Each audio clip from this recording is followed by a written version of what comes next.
Well, Japan has launched a new GPS satellite. What exactly is it and what will it do? Here's the story. 10, 9, 8. Japan's fourth GPS satellite is expected to increase the precision of GPS information used in a plethora of communication devices, including smartphones and car navigation systems.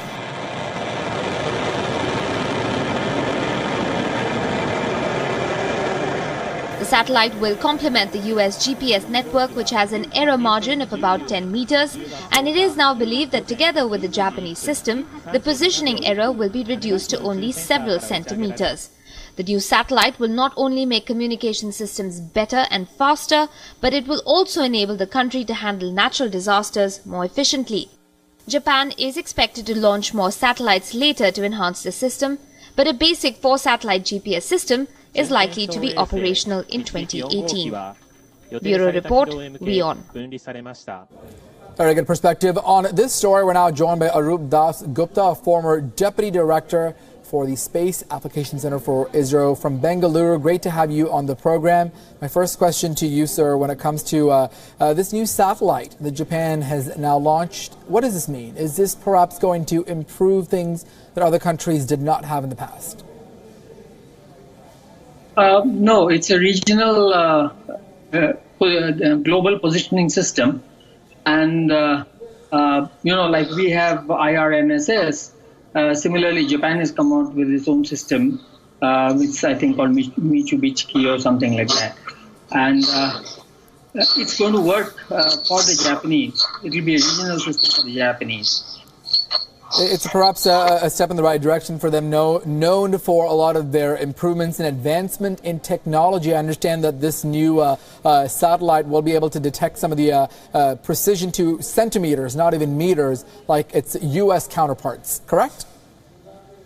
Yeah, that's right. Where do you see, this sort of benefiting ultimately the end user? How will they benefit from this?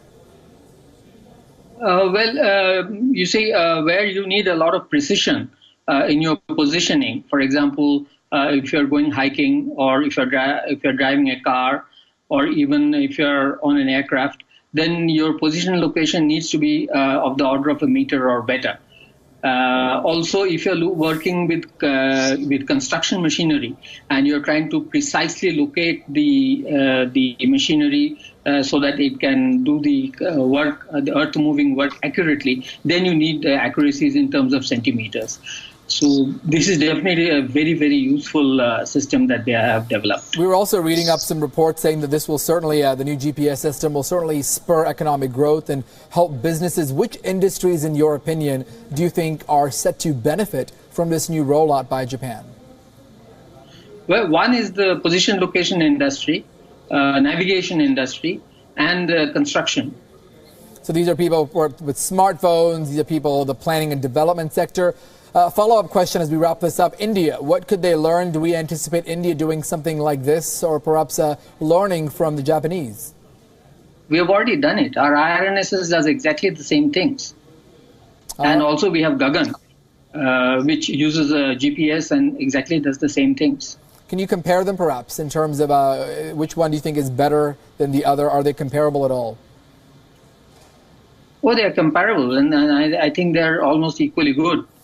These are regional systems, right? So the Japanese system cannot be used in India, right, and the Indian system cannot be used in Japan. Absolutely. So what we have done in India is exactly what the Japanese are doing, except that we have a geographical advantage because we are closer to the equator. The Japanese are much farther away from the equator, and therefore they have to go through a fairly complicated satellite system, which we don't have to. Are you surprised, really quickly, as we sort of close out this discussion, that the United States perhaps hasn't made as much progress in terms of precision compared to what Japan has, or is that not as puzzling? Is that perhaps not a priority for them, given the communication, the vast amount of communication that Americans typically use? Not at all. The Americans have done as much. They have a system called WAS, Wide Area Augmentation System, which does precisely what the Japanese are trying to do with theirs and what IRNSS is trying to do for India. All right. Very interesting discussion there. Dasgupta getting us perspective on the new satellite. Thank you so much for those inputs from Bengaluru.